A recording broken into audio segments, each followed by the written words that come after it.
So John's going to swim to our neighbours there, which is about 100 metres away actually. It's on the platform.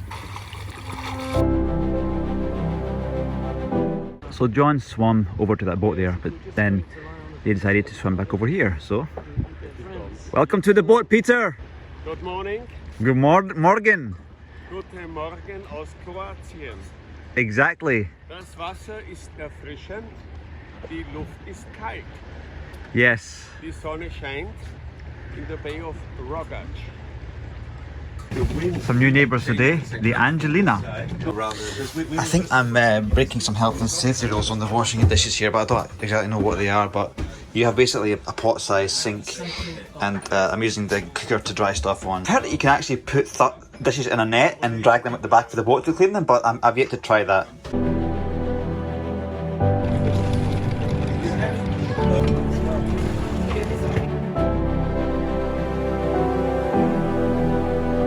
So if the anchor's latched on and this chain starts to go tight, we have to sort of reverse back.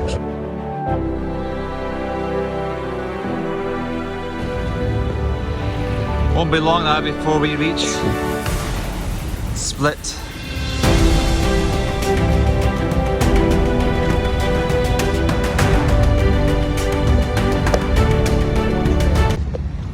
On future sailing videos I will explain how these things work and these lines, but I'm still kind of getting used to them. There is one line there that basically pulls that thing there that unravels or closes it. I can't quite remember, but it's certainly complicated. We handed over some cereal to them. Thank you. Starving on board is now over. Thank you. See you later. Ladies and gentlemen. Bye. Going to fuel up soon. So we've got a bit of a big queue here. 1, 2, 3, 4, 5, 6, 7, 8, I don't know how many. That's the fueling place there.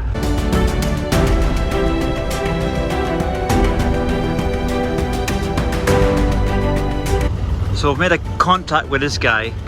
He goes after these two, and then hopefully these guys who came in after us will be patient and go after us, which is, I guess, the English way be cure.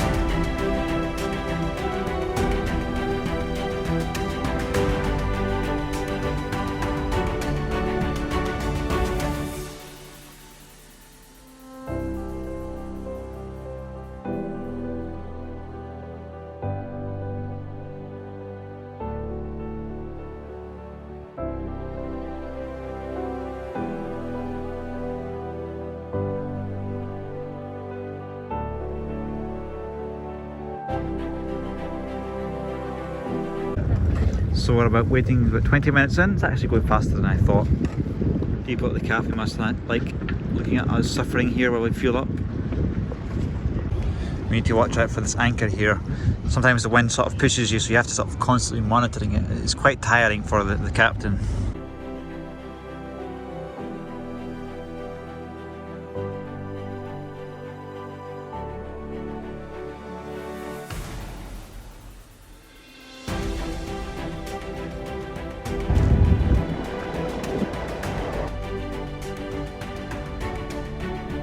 We're going to fuel in here,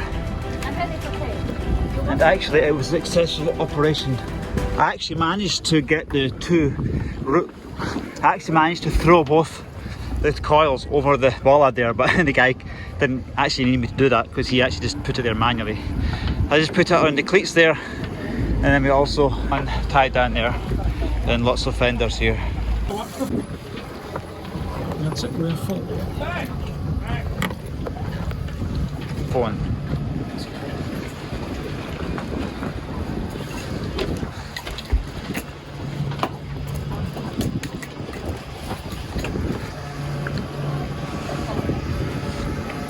It's a long pipe. It's like Nord Stream, except it works. Marina? Doing a 3-point turn, I'm going to catch the lazy line here. Pretty difficult.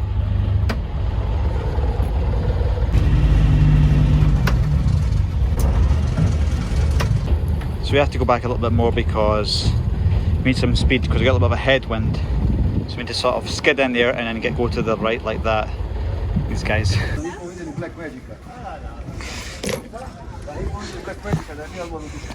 Okay. Just checking out at the Marina now. And the gentleman has recorded the engine hours. Thank you very much. No places left for boats here, we're full up. So we have some guests coming in here. These look like quite experienced with the whole process, but we'll try and talk you through it. So they're coming in with a little bit of speed, they turn, and then the idea is that it floats in like that. You guys look like real experts. Hello, hello. Hello. I'm going to catch the lazy line. That's what I did. Textbook. He's going to come up and cleat it here.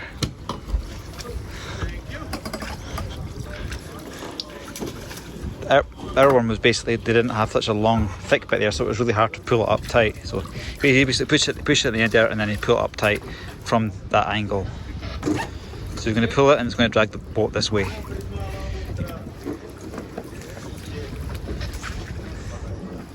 And he goes. He's going to do a figure of eights. 1. So he's not holding it now with his hand. He's holding, basically the boat's holding it. And they wait till it settles down a little bit. There's got the fenders doing their job there, squeezing in. Nicely done. First time.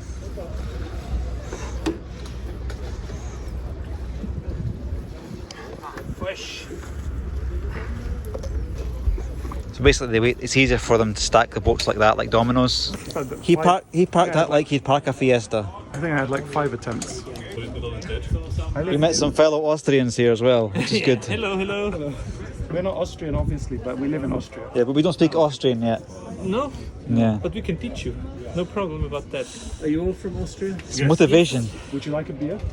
No, because I have colleagues who do SAP. Yeah? Ah, these guys are fast. Look at that. Wow. It's coming fast, eh? Are you going to stop? Woo! Wow. That, Why didn't I do it like that?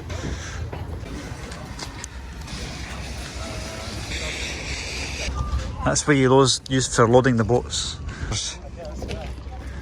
There's some serious fenders then.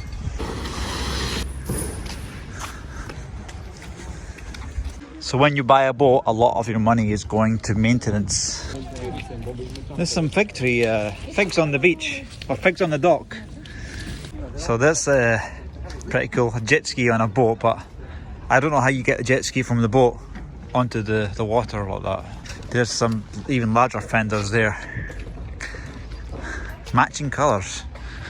So I think with these boats you basically have a skipper, a full-time skipper or part-time skipper for your trips. Whole other deal, but we'll get to those yachts eventually. That's a bigger catamaran. Look at the height of those sails. That's a big jib. I think when you get to this size of boat, the it's not hand-powered winches, it's electronic. Who work on sailing boats get injured. Crew? Yeah. Like people who do it just for fun, young people. Yeah. And if you've got a big yacht and you just fill it full of crew, Yeah. very often. I mean, I was kind of scared today when I was taking it off the lazy line or putting the lazy line on, or not at the fuel, but that was kind of I dangerous. don't mean stuff like this. I mean, they tend to go out in the evening when they've gotten paid and they get drunk, and then when they get back on board, they hurt themselves getting on or off or something. Yeah. So that happens a lot. And then because they're just crew, they're not, friends of the people who have the boat, and they normally get left behind if they're injured. Yeah. It's quite a serious issue sometimes. There's still a bit of a queue.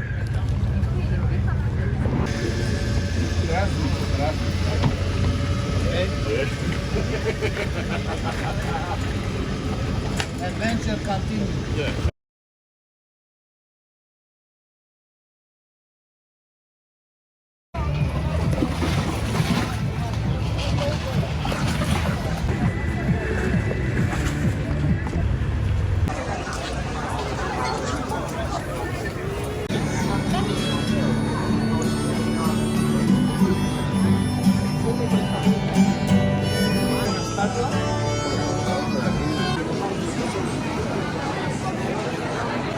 Discover Croatia. Oh, it's an olive tree. Oh, this looks like interesting soap.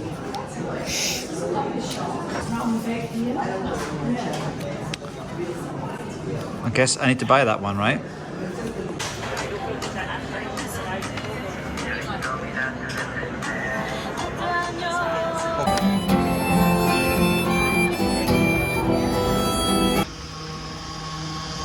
$255 liters.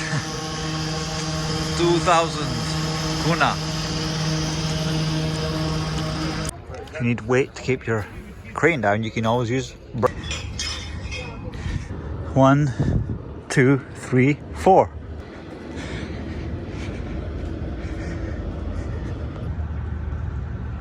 Here I'm at the lighthouse. That's the entrance to the port where we left. Came back to Split. This is where they have all the best points for parking. You know, all these really futuristic, amazing looking yachts here. This is a pleb-proof walkway. I wonder how you feel if, like, you buy a yacht like this, you think it's that great, and then you basically come here and then there's a yacht like this next to it.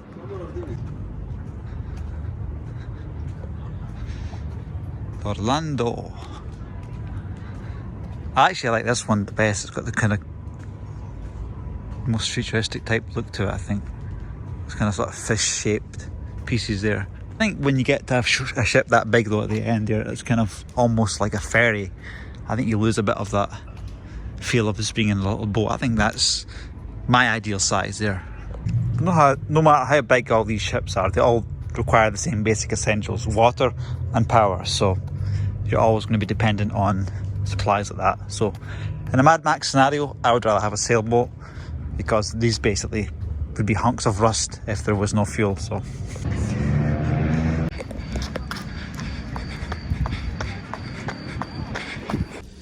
I didn't actually use a solo charter this trip, as we're just about to leave Split here to go back home to Vienna. But if I was going to use it, I would probably just use it up here when we're stationary. I wouldn't use it when we're rowing, of course, because of the wind and because of the lines, or possibly even here. Parmigiano Veneto Ultra Oceana 38.1. I should have made that in the first video, shouldn't I have? Absolutely huge, even when you compare it to the yachts. Sure. The ferries as well. The size difference is crazy. I thought those ferries are big when you're travelling, but when you look at a cruise ship like that, it's insane.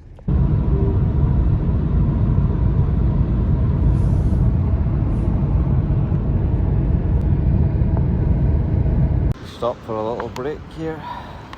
Have you ever seen such a nice motorway stopping station? They do it in the Czech Republic. Steak in a motorway stopping station. Okay. And this is why you practice deep squats.